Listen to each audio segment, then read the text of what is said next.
नमस्कार, बहुत स्वागत है आप सभी का। मैं हूं आपके साथ करिश्मा। एमपी छत्तीसगढ़ में कोरोना से हालात बेकाबू हो चुके हैं। कोरोना मरीजों की संख्या में रोज इजाफा हो रहा है।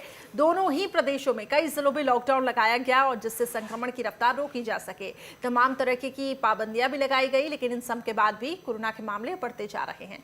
लेकिन बड़ा सवाल, आखिर चूक कहां हो रही है? सरकार युद्ध स्तर पर काम कर रही है, कोविड केयर सेंटर बनाए जा रहे हैं, जनता से कोविड एप्रोप्रिएट बिहेवियर अपनाने की अपील की जा रही है।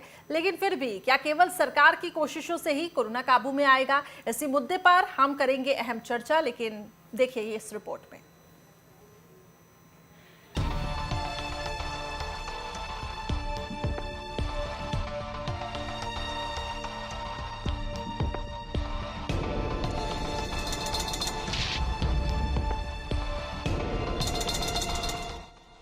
मध्य प्रदेश और छत्तीसगढ़ में कोरोना संक्रमण की स्पीड हर गुजरते दिन के साथ तेज होती जा रही है।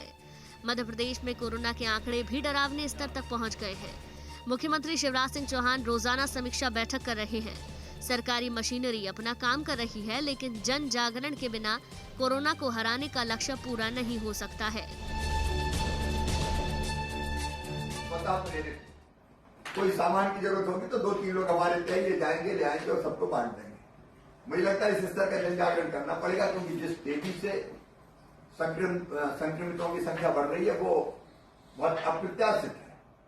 मैं डरने की बात नहीं कर रहा हूं, हम तो आखिरी सांस तक काम करेंगे, कोई चिंता की बात नहीं। लेकिन अवेयरनेस के बिना काम नहीं चलने वाला और जनता के साथ के बिना काम नहीं चलने।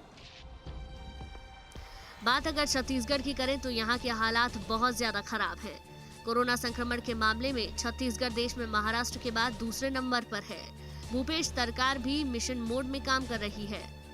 रायपुर में कोरोना की स्थिति को देखते हुए इंडोर स्टेडियम को कोविड केयर सेंटर में बदल दिया गया है। साथ ही कोरोना की सभी प्रकार की जांच के रेट भी कम किए गए हैं। कई जिलों में लॉकडाउन लागू किया गया है, जिससे कोरोना की चेन को तोड़ा जा सके। बहरहाल तमाम सरकारी उपायों के बाद भी अगर संक्रमण रुक नहीं रहा है तो इसकी जिम्मेदारी जनता को भी उठानी पड़ेगी। कोविड गाइडलाइन का पालन जनता को करना है। बिना जन जागरण के कोरोना को रोका नहीं जा सकता है। ये बात जितनी जल्दी लोग समझेंगे उतना ही अच्छा होगा। Team news state. तो देखिए, हम बात कर रहे हैं जन जागरण की, जनता के सहयोग की, क्योंकि कोरोना को हराने के लिए जनता का सहयोग बहुत जरूरी है। लेकिन ऐसा होता दिख नहीं रहा।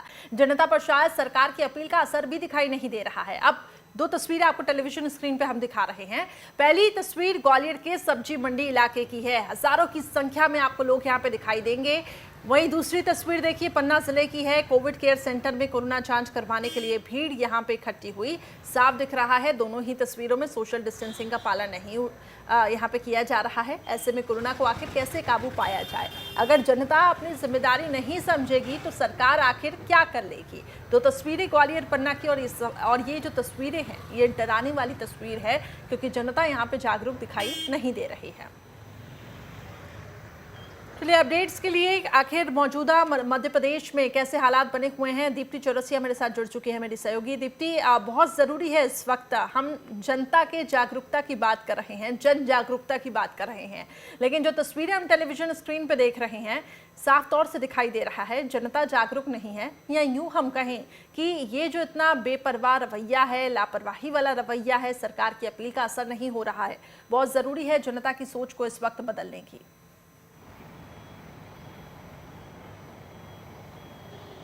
देखिए, जनता की सोच को भी बदलना होगा और काफ़ी हद तक प्रशासन को भी थोड़ी सी सख्ती बरतनी होगी, क्योंकि अब जो 3-4 दिन की जो स्थितियां बड़ी बुरी हुई थी, या ये कहें कि 3-4 दिन का जो हाहाकार वाली जो स्थिति बनी थी, अब उसको काफ़ी हद तक कंट्रोल करने की सरकार की तरफ से कोशिश की जा रही है।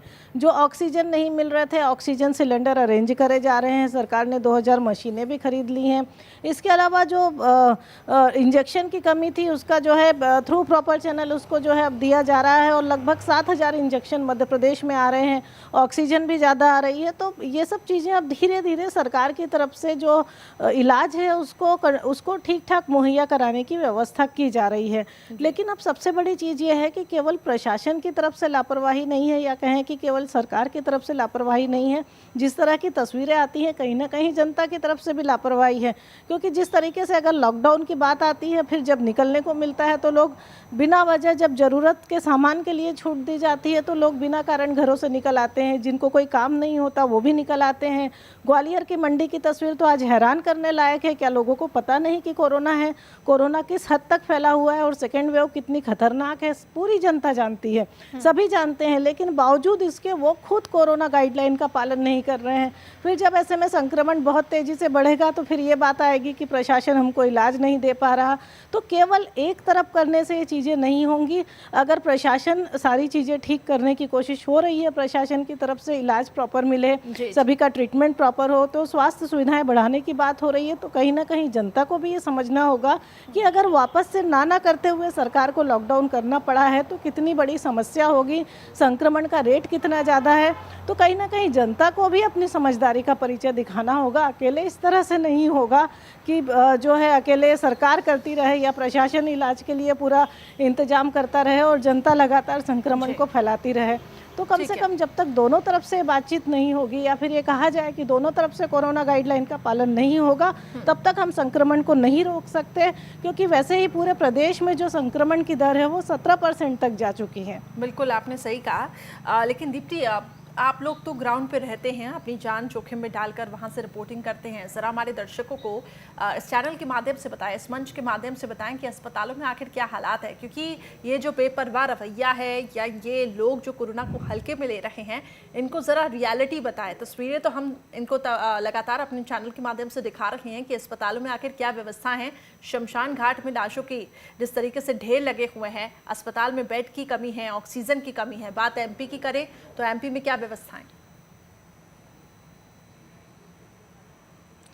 देखिए, एमपी में अगर हम बात करें तो कम से कम इंदौर और भोपाल के हालात तो कम से कम पिछले 4 दिन पहले तक तो बहुत ही ख़राब थे, बल्कि ये कहा जाए कि विकराल स्थिति थी। और विकराल ऐसी थी कि इंजेक्शन बाज़ार में, जो दवा बाज़ार था, उसमें रेमडेसिविर इंजेक्शन लेने के लिए हज़ारों की भीड़ लगी हुई थी। दुकानें नहीं खुली हुई थी और उसके पहले से भीड़ लगी थी। और उसके अलावा इंदौर के कई सारे अस्पतालों में भी ऑक्सीजन की कमी थी। स्थिति यह है कि लोग आ रहे हैं और एम्बुलेंस को गेट से वापस मना करा जा रहा है, ये कहकर कि अस्पताल में बेड नहीं है। लेकिन उसके बाद अगर हम भोपाल की बात करें तो भोपाल में कल एक सिटी हॉस्पिटल में 6 मौतें हो गई और वो 6 मौतें ऑक्सीजन की कमी के कारण हुई। भोपाल में भी जो स्थितियां हैं, अस्पतालों में पूरे बेड फुल हैं। कोई क्रिटिकल भी है तो उसे अस्पताल के बाहर ही इलाज लेना पड़ रहा है। और कुछ तो कोविड सेंटर्स ऐसे हैं करिश्मा, जिसमें मध्य प्रदेश नहीं बल्कि गुजरात से लोग आ रहे हैं। और जो लोग आ रहे हैं वो काफ़ी हद तक हर चीज़ में बड़े सक्षम लोग हैं, लेकिन बावजूद उसके वो अपनी जो 4 व्हीलर गाड़ियों से आ रहे हैं, उसी में उनको इलाज लेना पड़ रहा है, क्योंकि अस्पतालों में बेड में बिल्कुल जगह नहीं है। तो कहीं ना कहीं अस्पतालों में भी बड़ी कमी है। और जो जनता की तरफ से कमी हो रही है वो शायद उनको ये होना चाहिए कि बिना वजह वो घर से बिल्कुल नहीं निकलें, और दूसरा जितना कम हो सके बाहर मूवमेंट करें, और तीसरा अगर थोड़ी सी भी तबीयत खराब रहती है तो खुद को सेल्फ क्वारंटाइन करके जल्दी से जल्दी रैपिड टेस्ट कराएं, क्योंकि संक्रमण रोकने की ये भी एक बड़ी वजह है। एक बड़ी सफलता मिल सकती है, क्योंकि अगर टेस्ट जल्दी होगा तो हम खुद को आइसोलेट भी बहुत जल्दी करेंगे। भोपाल की भी अस्पतालों की स्थितियाँ बहुत अच्छी नहीं है। और अभी कुछ दिन पहले तो एक जी बिल्कुल दीप्ति, हम समझ सकते हैं कि हालात काफ़ी ज़्यादा बेकाबू हो चुके हैं। बने रहे मेरे साथ, विनोद भी मेरे सहयोगी ग्वालियर से जुड़ चुके हैं। विनोद, आज ग्वालियर से सब्जी मंडी की तस्वीर देखिए, तस्वीर काफ़ी हैरान करने वाली है। वो 2 वजहों से, पहला कि जन जागरूकता वहाँ पे दिखाई नहीं दी, दूसरी ये कि कोई रोकने टोकने वाला नहीं। कहाँ है पुलिस, कहाँ है प्रशासन?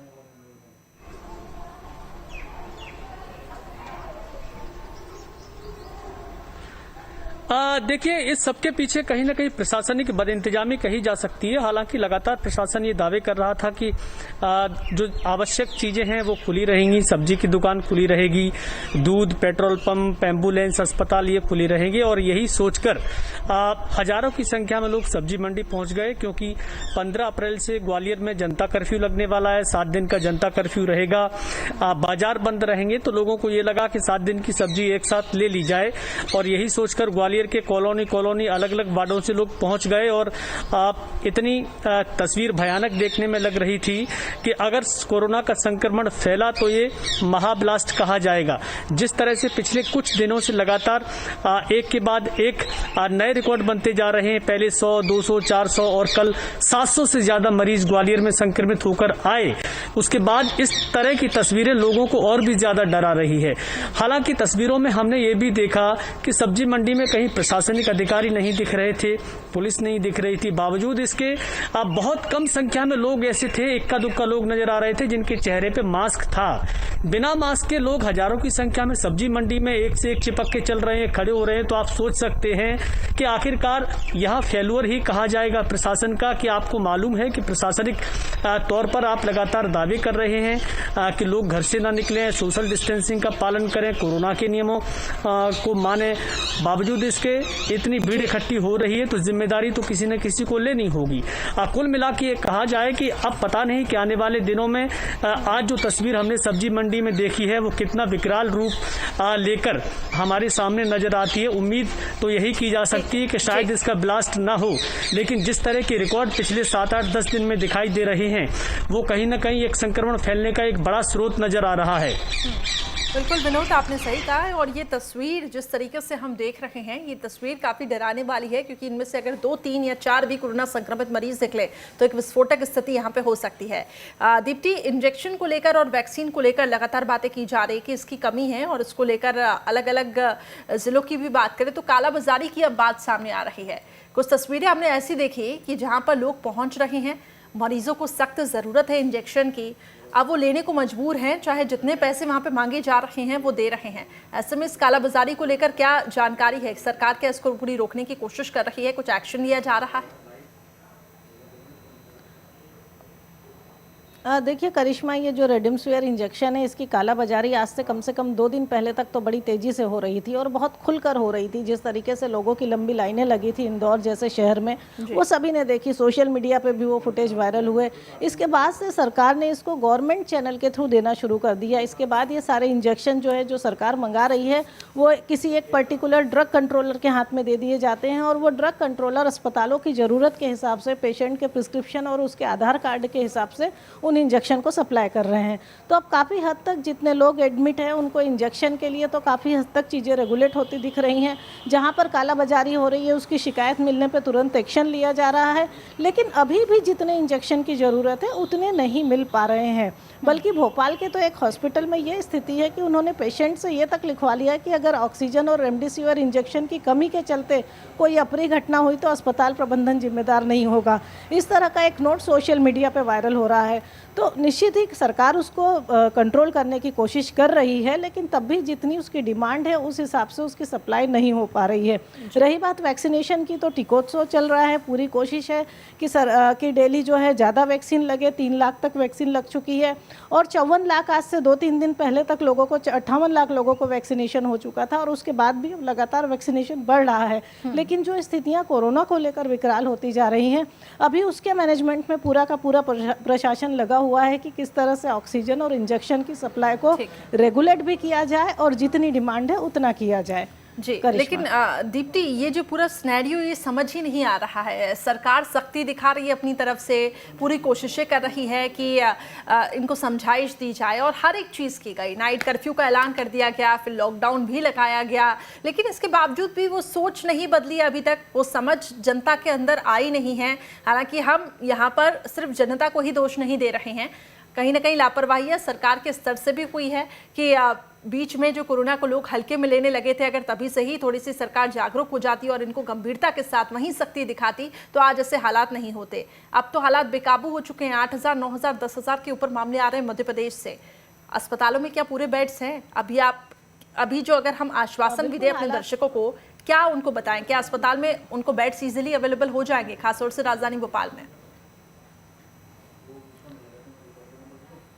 बिल्कुल इस तरह की स्थिति नहीं है करिश्मा, बल्कि एक लिंक जारी की गई है जिसमें पूरे राजधानी भोपाल के, जिला भोपाल के सभी अस्पतालों के बारे में डिटेल है कि कहां पर बेड खाली है और कहां पर नहीं है।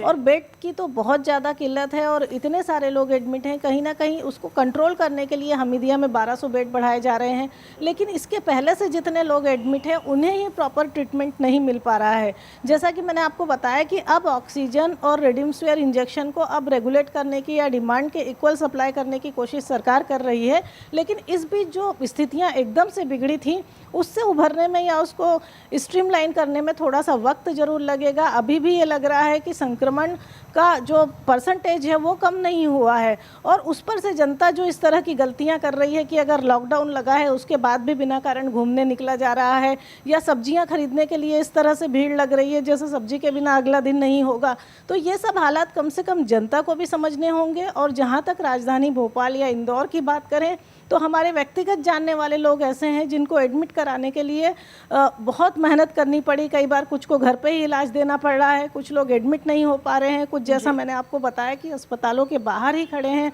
वहीं पर ट्रीटमेंट ले रहे हैं, गाड़ियों में ट्रीटमेंट ले रहे हैं। तो हालात निश्चित ही बहुत ख़राब है, और इसमें कहीं ना कहीं गलती जनता की भी है और प्रशासन की ज़्यादा गलती इसलिए है कि सेकेंड वेव को वो पहले ही नहीं समझ पाए कि कितनी कठिन होगी। और दूसरा, इस बीच प्रशासन की तरफ से भी ये बहुत बड़ी गलती हुई कि उसने जनता की अवेयरनेस जो थी, जो लगातार वो रियलाइज़ कराते थे जनता को कि नहीं कोविड अभी चल रहा है, वो प्रशासन की तरफ से भी कहीं बंद हो गया। आपको याद होगा कि मध्य प्रदेश में माफियाओं के खिलाफ मुहिम शुरू हो गई, जो मिलावटखोर उनके खिलाफ मुहिम शुरू हो गई। हालांकि एडमिनिस्ट्रेशन के वो भी सारे काम होते हैं, लेकिन इस बीच जो कोविड के अवेयरनेस की मुहिम थी वो कहीं ना कहीं पीछे छूट गई थी, और इसी वजह से जैसे ही सेकेंड वेव आई, कोविड केयर सेंटर वगैरह सब बंद थे, तो ना प्रशासन संभल पाया, ना जनता खुद को कोविड से बचा पाई। बिल्कुल आपने सही कहा कि वो ढिलाई बरती गई है और उसी का खामियाजा आप सब भुगत रहे हैं। विनोद, अभी तो देखिए दमोह के आंकड़े नहीं आए सामने। दमोह में अभी तो उपचुनाव में दोनों ही दल यहाँ पे व्यस्त दिखाई दे रहे हैं, लॉकडाउन भी नहीं लगाया गया वहाँ पर, फिर भी कह रहे हैं कि वहाँ पर केसेस की कमी है, लेकिन ऐसा नहीं है। ये हम भी जानते हैं और आप भी जानते हैं और जनता भी जानती है कि वहाँ पर किस तरीके के हालात होंगे। लेकिन अगर बात ग्वालियर की करें, कल से जनता कर्फ्यू भी वहाँ पे लगने जा रहा है, ऐसे में कौन कौन सी सेवाएं वहाँ पे प्रभावित होंगी और क्या सख्ती वहाँ पे बढ़ती जाएगी, ये भी बताएं। और इसके साथ ही ये जो उपचुनाव होने वाला है, आगे जाकर इसके कहीं ना कहीं हम ये देख सकते हैं कि इसका खामियाजा भी भुगतना पड़ जाए।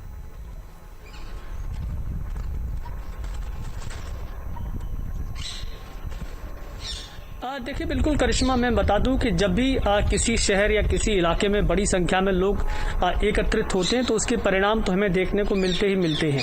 ग्वालियर में अगर आज 600-700 की संख्या में रोज मरीज निकल रहे हैं तो उसकी एक वजह ग्वालियर का मेला भी बताया जा रहा है, जो कि लगना चाहिए था दिसंबर में और जबरदस्ती उसको लगवा दिया गया फरवरी के महीने में, जो कि मार्च तक चला। मार्च में अप्रैल तक चलना था, लेकिन बाद में उसको खत्म कर दिया गया क्योंकि संक्रमण फैलने लगा। तो एक वजह भीड़ वाली वो भी है। तो यहाँ की भीड़ की तुलना अगर हम दमोह की भीड़ से करें तो बिल्कुल भी अलग नहीं होगी, क्योंकि वहां भी भीड़ है। और ऐसा नहीं है कि दमोह के उपचुनाव में केवल दमोह के ही कार्यकर्ता प्रचार प्रसार कर रहे हों, देश प्रदेश के तमाम नेता वहां पहुंचे हुए हैं, भीड़ भी पहुंचती है। और एक नेता जब पहुंचता है तो उसके साथ 10-12 कार्यकर्ता ऐसे होते हैं जो अलग अलग शहरों से आके उसके समर्थक में खड़े होते हैं। तो कुल मिला के ये कहा जाए कि दमोह का चुनाव केवल दमोह का चुनाव नहीं रहा, पूरे मध्य प्रदेश के नेताओं का चुनाव हो गया है, जहां अलग अलग शहरों से लोग पहुंचे हैं, कार्यकर्ता पहुंचे हैं। ऐसे में वहां की विस्फोटक स्थिति अगर बनती है तो कहीं ना कहीं सवाल उठते हैं, और जनता भी लगातार ये सवाल कर रही है कि पूरे प्रदेश में तो आप जिस तरह की चाक चौबंद व्यवस्था कर रहे हैं, दमोह में क्यों नहीं कर रहे हैं। दमोह में लगातार रैलियां हो रही हैं, रोड शो होने वाले हैं, जिस तरह के चुनाव प्रचार में नेता जुटे हुए हैं, उसके आगामी परिणाम क्या होंगे ये अभी नहीं कहा जा सकता। लेकिन जब टेस्टिंग के बाद परिणाम सामने आएंगे तो उसका जवाब भी सरकार के प्रतिनिधियों को ही देना होगा, प्रचार करने वाले नेताओं को देना होगा। हालांकि कांग्रेस इस बात का विरोध करती रही कि दमोह में चुनाव नहीं होना चाहिए, और बीजेपी को भी देखिए एक सीट से कोई बहुत ज्यादा फर्क नहीं पड़ने वाला था, लेकिन संवैधानिक व्यवस्था है, चुनाव को समय पर कराना निर्वाचन आयोग के आदेश होते हैं, शायद इसलिए सरकार को कराना पड़ा। ग्वालियर की स्थिति की अगर हम बात करते हैं तो पिछले कुछ दिनों से जिस तरह से प्रशासन ने सख्ती बरती है, ऐसी सख्ती पहले से पूरे मध्य प्रदेश में बरतती, मास्क और सोशल डिस्टेंसिंग का पालन करवाते तो शायद आज इतनी भयावह स्थिति पैदा नहीं होती जितनी आज हमें देखने को मिल रही है। अगर यही रफ्तार रही करिश्मा तो आने वाले 15 से 20 दिनों में सरकारी इंतजाम कम पड़ जाएंगे, निजी अस्पताल कम पड़ने लगेंगे, ऑक्सीजन कम हो जाएगी, वेंटिलेटर कम पड़ जाएंगे। उस समय क्या स्थिति पैदा होने वाली है ये तो आशंकित भरे भाव में ही कहा जा सकता है, लेकिन तस्वीर देखने के बाद पता चलेगा कि इंतजाम कितने कारगर साबित होते हैं। ठीक है, लेकिन अगर कांग्रेस इसका विरोध कर रही है, मैं दमोह उपचुनाव की बात कर रही हूं, तो कोई अधिकार नहीं बनता। आज कांग्रेस की तरफ से पूर्व मुख्यमंत्री वहां पे पहुंच रहे हैं कमलनाथ, एक रैली वहां पे होनी है, एक जनसभा को वो संबोधित करेंगे। खैर, इसकी बात हम नहीं कर रहे हैं, हम बात कर रहे हैं कोरोना के बढ़ते मामलों की। दीप्ति, एक बात यह है कि अब पहली वेव के कंपैरिजन में मामले भी ज्यादा आ रहे हैं, लेकिन मृत्यु दर भी बढ़ता जा रहा है। इसको लेकर प्रशासन की तरफ से क्या कुछ अब लोगों में जागरूकता फैलाई जा रही है, क्योंकि ये काफी ज्यादा चिंतनीय है। इनफैक्ट जिन लोगों को वैक्सीन लग चुका है, वैक्सीनेशन के बाद भी ऐसे हालात बन रहे हैं कि अस्पतालों में वो पहुंच रहे हैं गंभीर स्थिति में।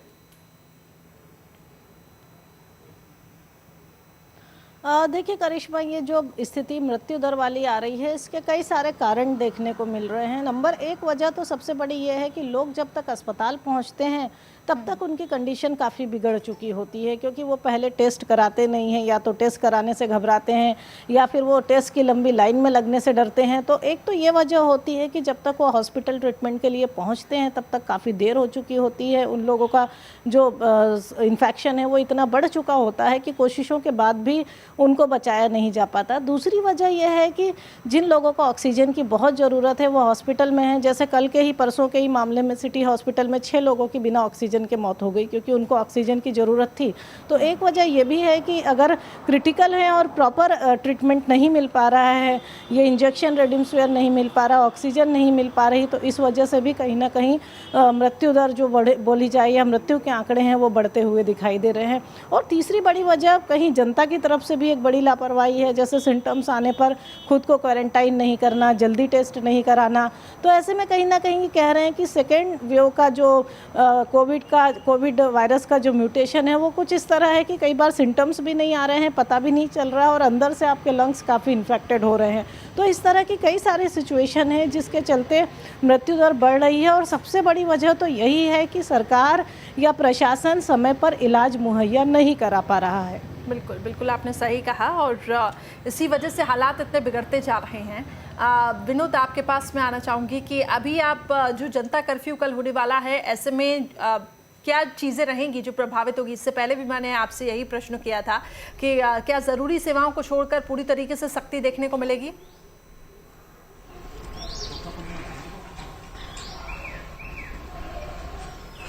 देखिए, जिस तरह से ग्वालियर जिला प्रशासन ने आदेश निकाला है उसमें लोगों से अपील की है कि जनता कर्फ्यू तो रहेगा, लेकिन पैनिक होने की जरूरत नहीं है, क्योंकि जो जरूरी सुविधाएं हैं वो लोगों को मिलती रहेंगी।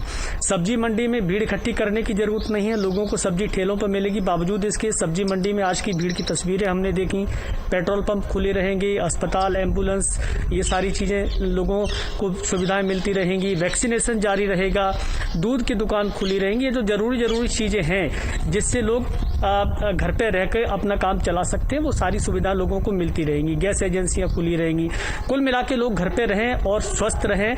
प्रशासन और सरकार की इस सोच के साथ ये जनता कर्फ्यू लगाने का फैसला किया है। बावजूद इसके लोग लापरवाही कर रहे हैं। लोगों को ये लग रहा है कि पता नहीं क्या होने वाला है, कितने दिन का लॉकडाउन हो जाएगा, आगे और बढ़ जाएगा तो मुश्किलें खड़ी हो जाएंगी। जबकि पिछले लॉकडाउन में हम देख चुके हैं कि लॉकडाउन होने के बावजूद लोगों को जरूरी चीजें मुहैया प्रशासन कराता रहा, राशन भेजता रहा, राशन की सप्लाई होती रही, सब्जियां भी मिलती रही। ऐसा कहीं कोई तस्वीर हमने नहीं देखी जहां भूख से बड़ी संख्या में लोग परेशान हो गए हों। जो बेघर लोग थे उन तक भी ये व्यवस्थाएं कराई गई, और इसी तरह की व्यवस्था प्रशासन इस बार भी करने का दावा कर रहा है। केवल लोग परेशान इसलिए हो जाते हैं कि उन्हें ये लगता है कि अब आने वाले दिनों में काम धंधा नहीं रहेगा, पैसे की आय नहीं रहेगी, कारोबार प्रभावित हो जाएगा, तो ज्यादा परेशानी होगी। वही सबसे ज्यादा चिंता वाली बात होती है, क्योंकि लॉकडाउन जब लगता है तो बड़े स्तर पर अर्थव्यवस्था गड़बड़ा जाती है। और इसी सोच के साथ लोगों से कहा जा रहा है कि अपना काम भी करते रहें, जरूरी काम है वो करते रहें, लेकिन कोरोना की गाइडलाइंस का पूरी तरह से पालन करें। हम देख चुके हैं कई बार प्रशासन और सरकार लोगों से अपील भी करता है कि कोरोना के साथ जीना है, कोरोना के साथ ही नियमों का पालन करते हुए अपना काम धंधा करना है। हालांकि इस लॉकडाउन के बाद हमें पता चलेगा कि आने वाले दिनों में संक्रमण कम होता है या और बढ़ता है। वाकई में ये लहर काफी तेज है, इससे बचने की जरूरत है और सावधानी बरतना चाहिए। क्योंकि समय की यहाँ पे कमी है। संचित में मैं आपसे जवाब चाहूंगी कि संपूर्ण लॉकडाउन को लेकर सरकार ने अपनी मंशा साफ की कि संपूर्ण लॉकडाउन नहीं होगा, लेकिन अगर जरूरत पड़ी तो आगे लॉकडाउन लगाया जा सकता है। क्या कुछ ऐसे संकेत मिल रहे हैं? क्योंकि अभी 2 समीक्षा बैठक है मुख्यमंत्री की जो आला अधिकारियों के साथ वो करने जा रहे हैं। देखिए, संपूर्ण लॉकडाउन तो बिल्कुल आखिरी विकल्प पर सरकार रख रही है, क्योंकि संपूर्ण लॉकडाउन की जो स्थितियां हैं उससे बहुत सारी और परेशानियां आर्थिक किस्म की खड़ी हो जाती हैं। जो समीक्षा बैठकें होंगी, इसमें अब जो सबसे पहले समीक्षा होगी वो ये होगी कि इंजेक्शन की उपलब्धता कैसे हो, ऑक्सीजन की उपलब्धता कैसे हो। और लॉकडाउन को लेकर मुझे लगता है रिलैक्सेशन के साथ हो सकता है इसे बढ़ाया जाए, क्योंकि ये 4-5 दिन का जो लॉकडाउन है, अगर इसके बाद भी इन्फेक्शन का रेट वैसे ही निकलता है तो लॉकडाउन को भी एक्सटेंड किया जा सकता है, लेकिन पूरी तरह से या संपूर्ण लॉकडाउन की स्थितियां शायद न भी हों। और जो समीक्षाएं होंगी उसमें सबसे पहले यही देखा जाएगा कि जिलों में कितनी इलाज मुहैया कराया जा सका है, कितने इंजेक्शन मिले हैं, वहाँ की डिमांड क्या है, कितने ऑक्सीजन सिलेंडर हैं, क्योंकि खुद मुख्यमंत्री ये मान रहे हैं कि वो ये नहीं कह सकते कि स्थिति बहुत अच्छी है, स्थिति अभी बहुत अच्छी नहीं है, विकट है। तो कहीं ना कहीं सबसे पहले इलाज मुहैया कराना और दूसरा पैरेलली इन्फेक्शन न बढ़े। ठीक है, बिल्कुल आपने सही कहा कि रिलैक्सेशन के साथ हो सकता है कि आगे लॉकडाउन के बारे में सरकार विचार करे। बहुत बहुत शुक्रिया आप दोनों का हमारे साथ जुड़ने के लिए।